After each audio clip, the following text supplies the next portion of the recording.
Good afternoon, everyone. I'm Ed DeVoe, president of the New Jersey CannaBusiness Association.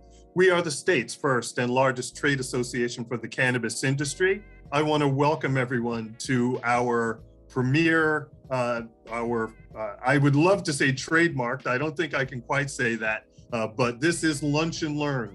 It's our program that we try to put on most every Friday. Welcome back to Lunch and Learn. We've taken a little hiatus as things were extremely busy over the past few weeks, but we're so glad that you could be with us today. It's an exciting day. Before we actually jump into today's exciting program, I first of all want to congratulate everyone that made the Insider Cannabis list.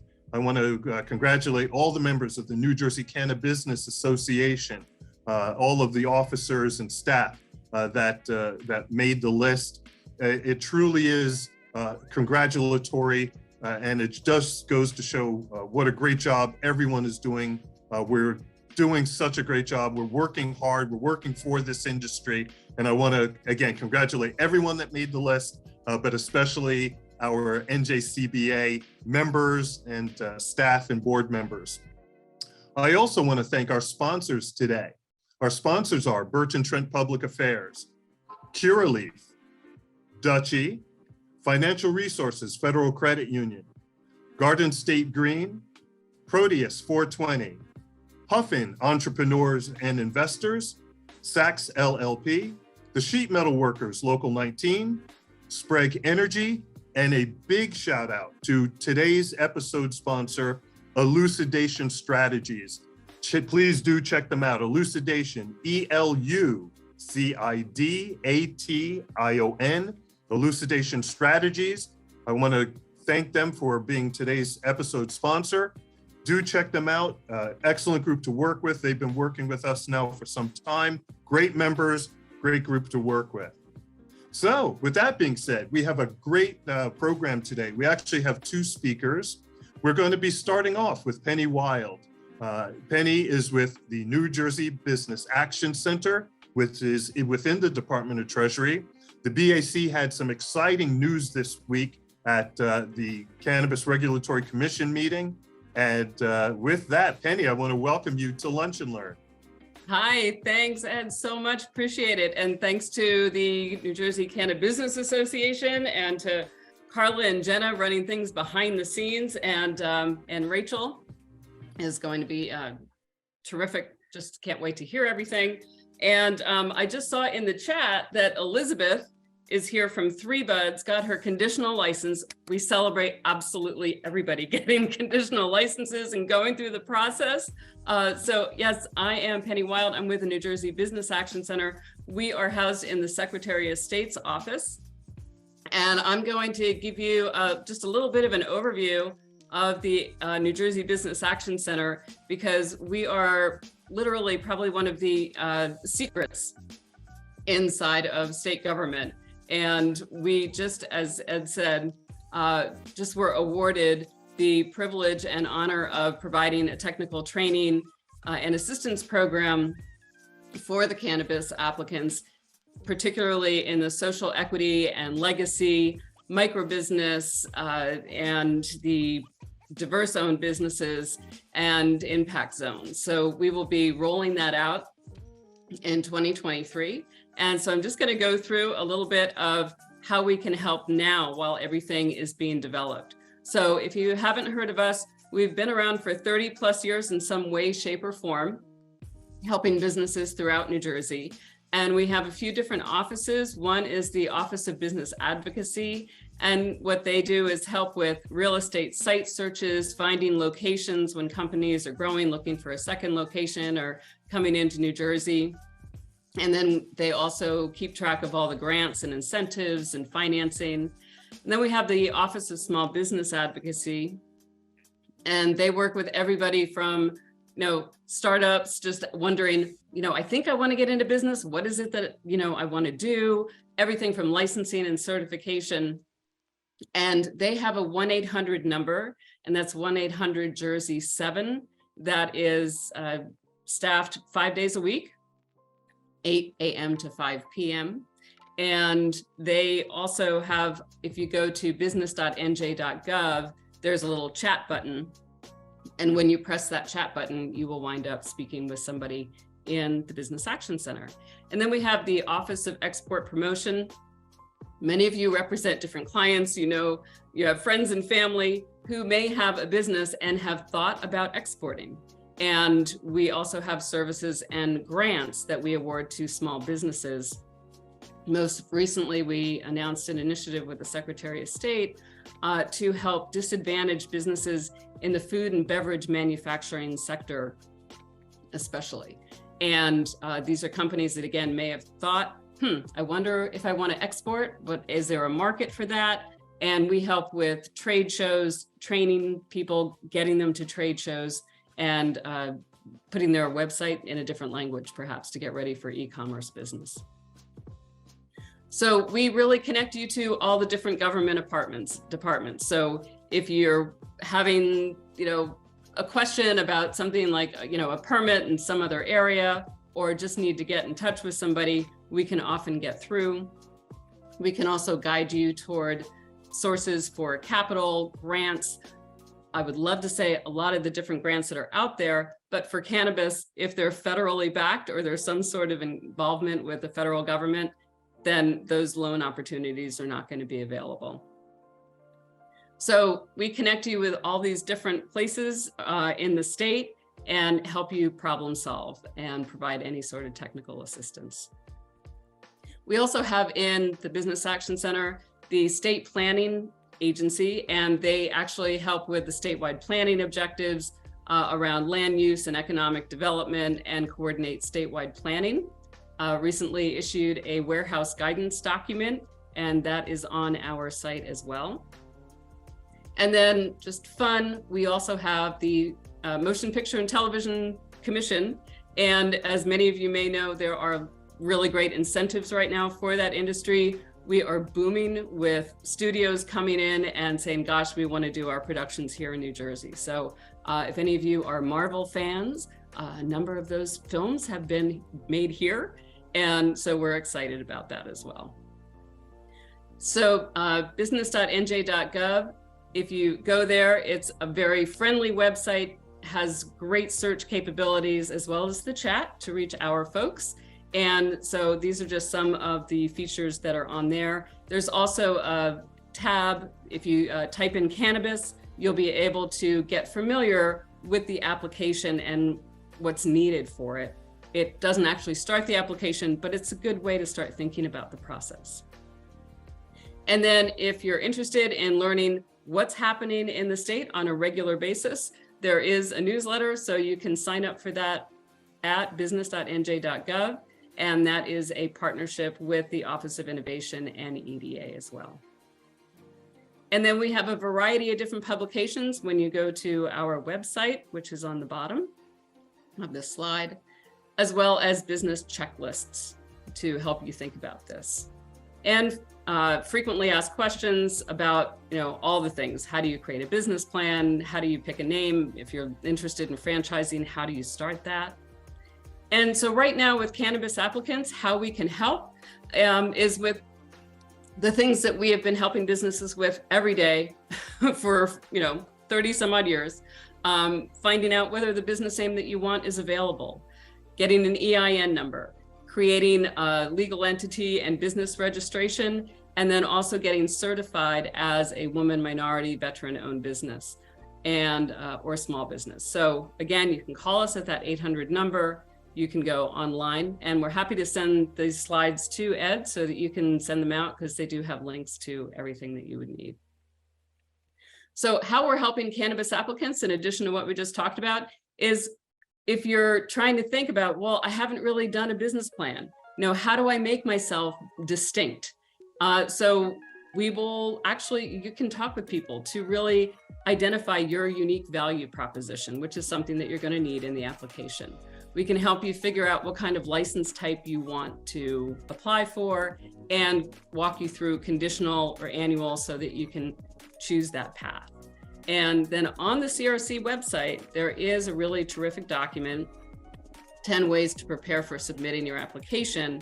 And it does help you think about the things that you need. So as soon as you get to that application, as many of you know, it can seem pretty daunting. And there are a lot of decisions that you need to make. And it really helps if you can make them ahead of time and makes the process a lot easier. So these are just some resources that are on the CRC site itself around the different licenses that are available. And again, what to think about before you apply and how to determine whether you're an applicant in different categories. And so we'll help you work through, a business plan. Opening a bank account, which, as you know, is not an easy task at all. But we're starting to build the resources, and I know that Ed has tons of resources and partnerships to be able to help you with that, and then also determine what categories. So these are not complete. There's going to be a lot more to roll out, and in the meantime, here are our websites and the hotline, and we welcome being a partner with your association and with all of you here, and just growing as we go. Excellent. Penny, thank you so much for that information. Look, I know your crew. I've known your executive director for quite a while now. You guys do amazing work. So big shout out to Melanie Willoughby.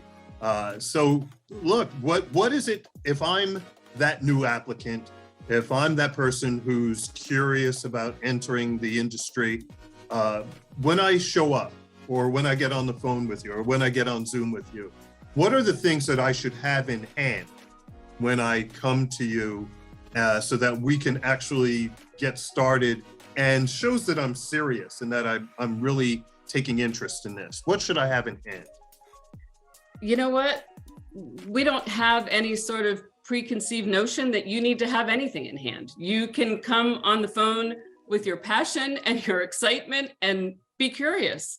You can, we're not going to require, and the same thing when we roll out the curriculum, we're going to have a general portal where people can just get basic information about the cannabis industry.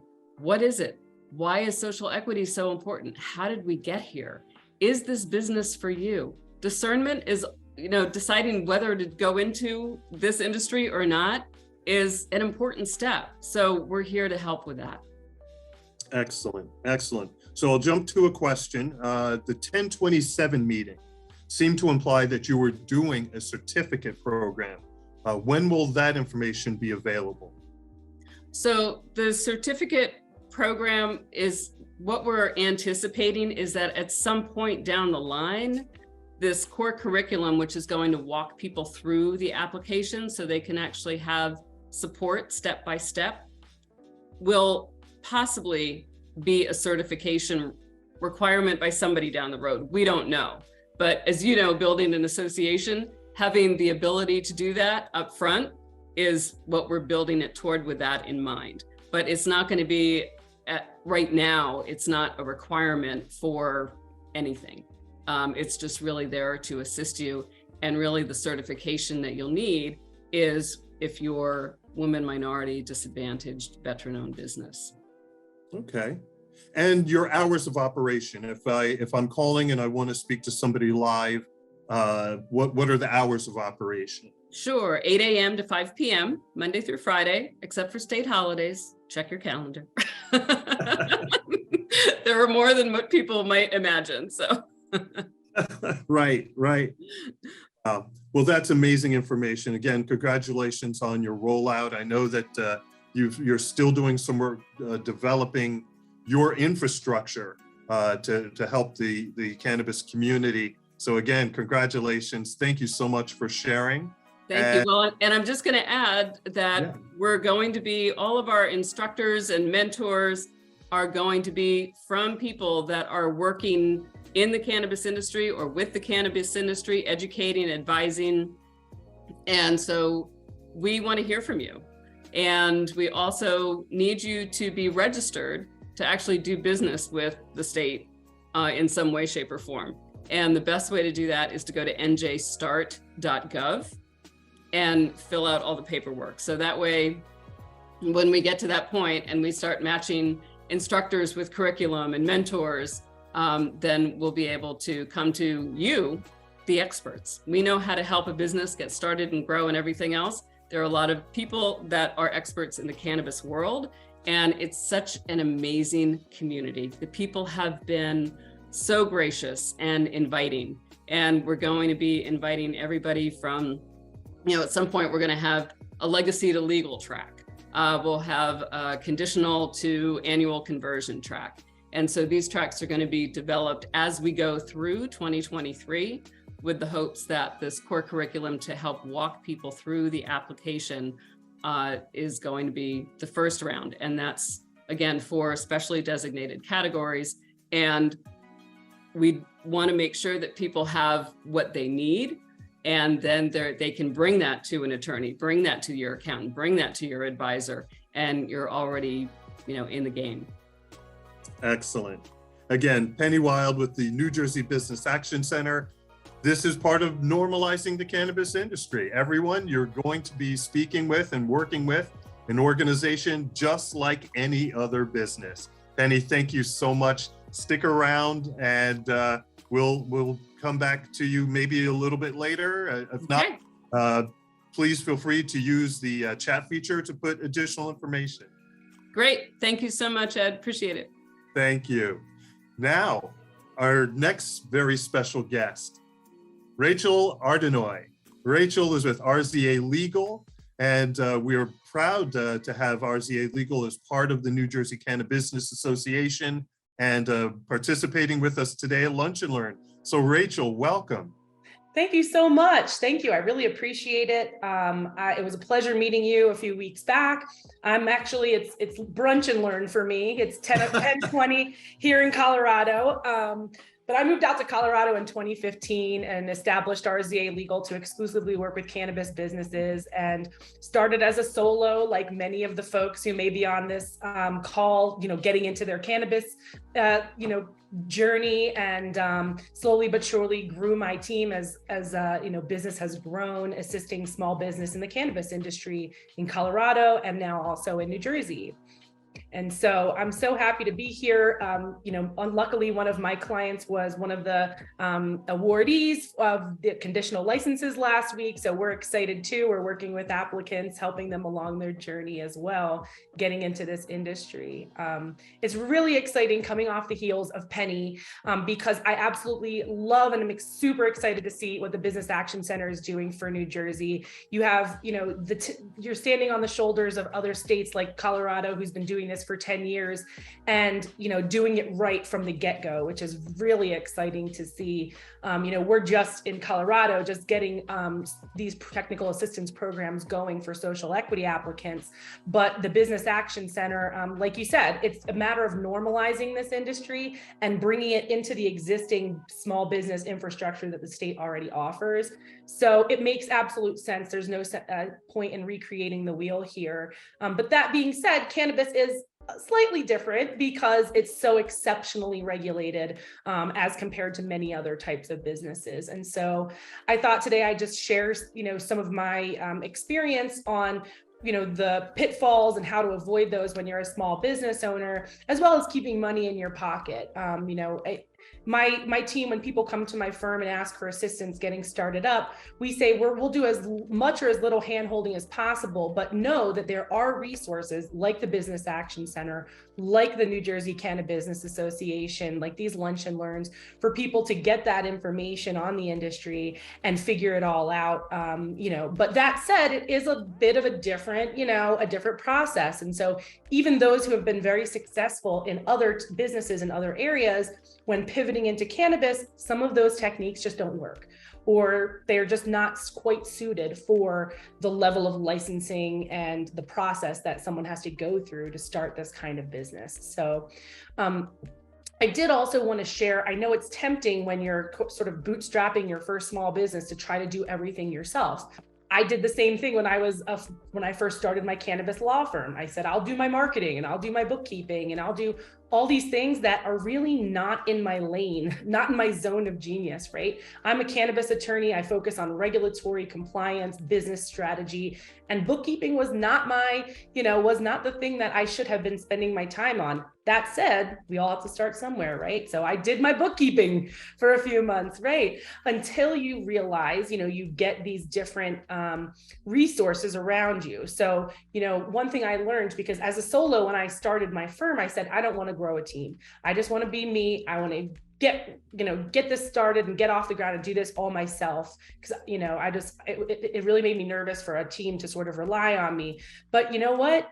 You have to stay in your lane in that zone of genius, or else you're pulling yourself down and holding yourself back. And so I think, one of my biggest things is staying in your lane, knowing what you're best at. If you are amazing at cultivating cannabis, if you're amazing at branding and selling a product and you think you can move it over to cannabis, don't try to do your legal work.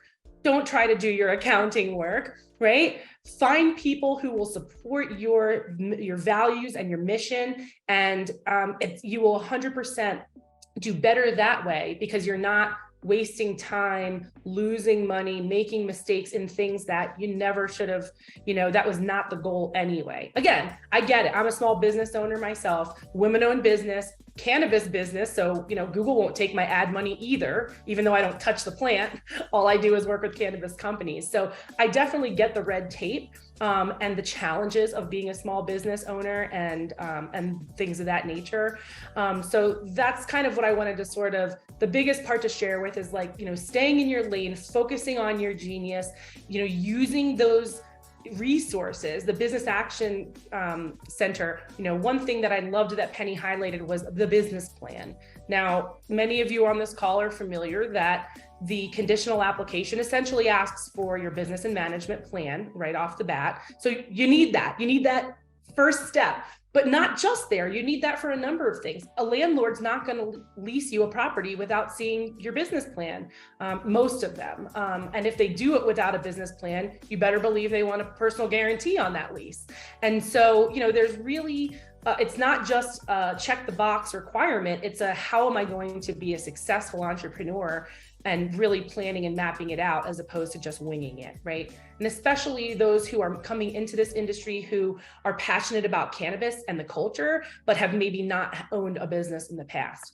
And so really important to do those steps. And while, there's plenty of resources and professional service providers out there, like my team, like many of the teams on this call, that are willing to do all of that for you. If you have free resources to do that through the state, that's tried and true, use those resources before you're putting money down on a retainer. Again, my firm will do as much or as little hand-holding as my client wants, but we recognize there are resources that you can go to first, and then we're happy to help you after that if you decide that's not for you, or you'd rather, that be taken care of. So a few other things I think hiring some professional service providers to help you with experience who've done this for a long time. The BAC will help you, learn what the license types are that are available.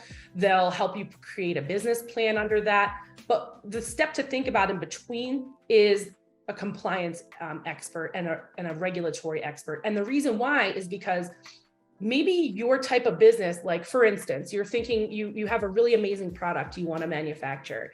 And so you see that class type that you can do, cannabis product manufacturing. Well, when you get down to the nitty gritty of the laws and regulations as they currently are, you can't really, the types of edibles are very limited, for instance. So if your whole business venture hinges on baking cookies and the regulations don't allow for that right now, then that's information you're going to need. And that is sort of what comes down to knowing those regulations and those laws. So, definitely, and this is the case in any state, you're responsible as a business licensee to know and comply with all regulations. Do the regulations confuse even the attorneys in the room and all of the other professionals? Absolutely. So, we expect that it is challenging. And so that's why another reason, you don't want to become a regulatory expert on, figuring out what the state's looking for if your expertise is cultivating cannabis and you can surround yourself with expertise. So, that's just an example of a few of the sort of preliminary things that go into opening your business. But again, as many of you may know on the call, there's so many moving parts to getting this thing going. And that's in every jurisdiction I've worked in. And for those of you who've owned businesses before, that's in every type of business that you open, except again, this is sort of new, novel, hidden knowledge. And a lot of it is going to come down to, as far as success in getting your doors open, is being educated on all of these regulatory requirements and the risks and your business plan and your projections, and educating the landlord on these things, that this is not just $1 million a month business, that this is like many other startups. And so how can we educate one another on what the realistic time frame is for profitability, and working together to build a structure to get both the landlord and the tenant profitable when it makes sense for everybody, right? And educating your local governments. We know in New Jersey, a very small fraction of local jurisdictions have opted in. And so that will grow. I know it's painful now, and it's especially painful for the trailblazers and the pioneers. But it will become easier, but it's all about doing that education, because every grown-up in this industry is pivoting from prohibition. And that includes judges, police officers, DAs, city attorneys, board members, land use professionals. Everyone at the government has lived under prohibition of cannabis. And so it is going to be incumbent on the professionals in this industry, the licensees in this industry, to explain that we're not just trying to make an illegal business legal now, that this is a legitimate business, that there's no reason to have a stigma, and let's treat it like you would treat any other product manufacturer or, retailer. And so, when it comes to really, I think, getting started, getting a really good and successful start in this industry, there's a few big, things you want to just remember, staying in your lane and surrounding yourself with folks who have the knowledge and they're not using you to get up to speed, right? It's got to work both ways. We're all building this plane as we're flying it. I get that. But, definitely not putting all of your eggs in one basket, and, staying in your lane, not trying to do everything yourself, using the resources that are available to you, like the Business Action Center and the CannaBusiness Association events, and recognizing all of the moving parts that are going on, and that, we can't just focus on this licensing aspect. We can't just focus on security when we have to, make sure that we're building relationships with the community and figuring out ways to give back and things of that nature. So it's a lot to talk about. Yes. In fact, Rachel, what I want to do is take a step back. So again, with me, Rachel Ardenoy of RZA Legal. Taking a step back, you said something to me, it was pretty amazing. Working with people, hiring people that share the same mindset as you. Basically, I'm paraphrasing. Having somebody that shares in your values is pretty important, and I think it somewhat gets understated, especially in this industry, right? Because everyone assumes that you're in this to get high and get rich, and yet there's so much more of value when we talk about the municipalities that have opted in. And I'm going to continue to beat this particular drum. This is not about generational wealth, it's about generational health. We're talking about making sure that families are well. We're making sure that individuals are well, communities get well, not rich. So having somebody working with you that shares your values, I love that you said that, and I just wanted to pound that point home again. Yeah, I think it's harder to foster a relationship with the people that you're adding to your team when they just don't have that same, they haven't walked your same path. And so I get that. I'm a women-owned small business owner. I understand the challenges that, business ownership deals with, and especially in the cannabis industry, and sort of navigating the regulations, the regulators, and And again, there are people behind every small business, as everybody here knows.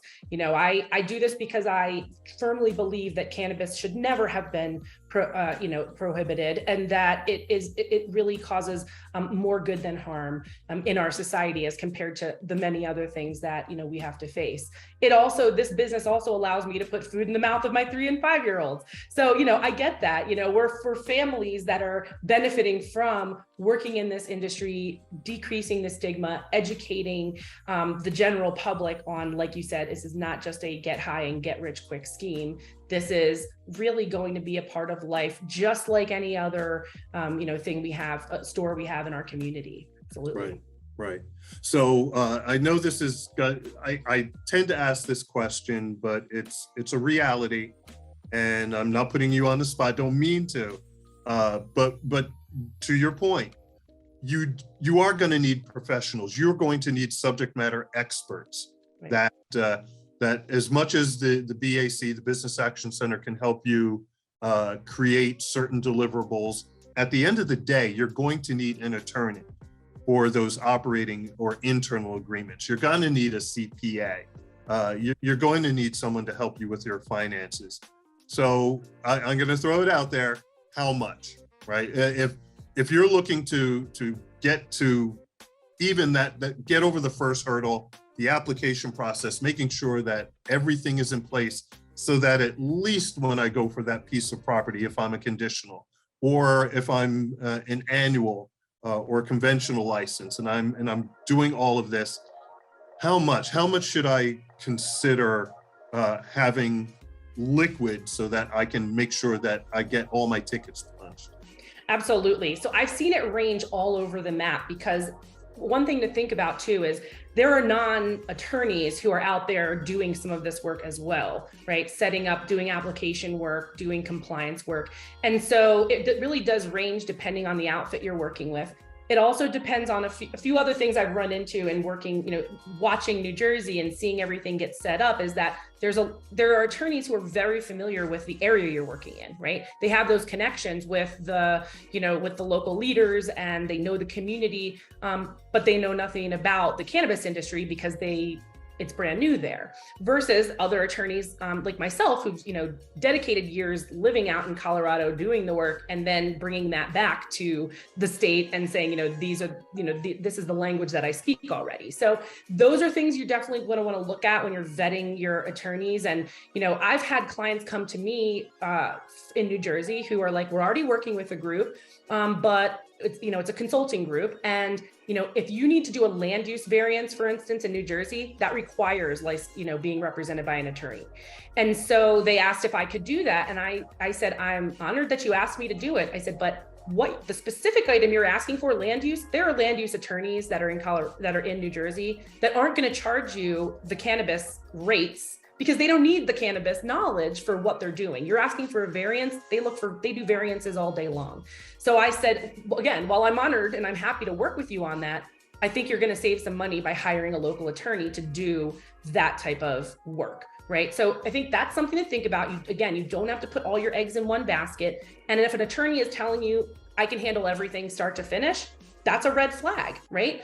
My firm, we can certainly help clients establish their businesses, do many of the things that the Business Action Center will teach you to do yourself, but we handle those as well. Starting the business, like you said, preparing operating agreements, preparing those financial source agreements, which have to comply with regulations. So that's why an attorney who's not familiar with the regulations, it could cost you more because you're paying them to get up to speed versus someone who's doing that. That being said, there's not very many of us, right? Cannabis is new. So there certainly are folks who are dedicating their lives and their careers to guiding cannabis businesses through the process, applying the regulations to the typical business, documents that we prepare, leases, making sure the specific due diligence for cannabis is done. And so that's something to think about. So going back to answer your question, because those are all the factors that go into it, I've seen it range. I've seen it range from 10,000 to 100,000 to get through, concept to reality. That's what I've seen in this New Jersey field so far. But that's not what we're doing, but that is certainly what I've seen. We're pretty dedicated to social equity. I just established a pro bono referral program with the Colorado Bar Association for legal assistance pro bono in cannabis. I'm hoping we'll see something like that develop in New Jersey, whether it's through Business Action Center or another division of the state or possibly the Bar Association. And so, we're dedicated to it, and we understand that, again, these are small businesses that are not backed by huge venture capital firms or, multi-state, large multi-state operators. And so, doing your homework, asking questions, I think it's a good sign if folks are giving their time to social equity applicants and not charging you just to get in the door to get that information. And so, really vetting that out and finding those folks ahead of time. And again, like I said, realizing, if one attorney says, I can do everything for you, that's a concern. And then also on the financial side, exceptionally important, especially because potential investors want to see your pro formas. They want to see, what are on your pro formas and what your projections.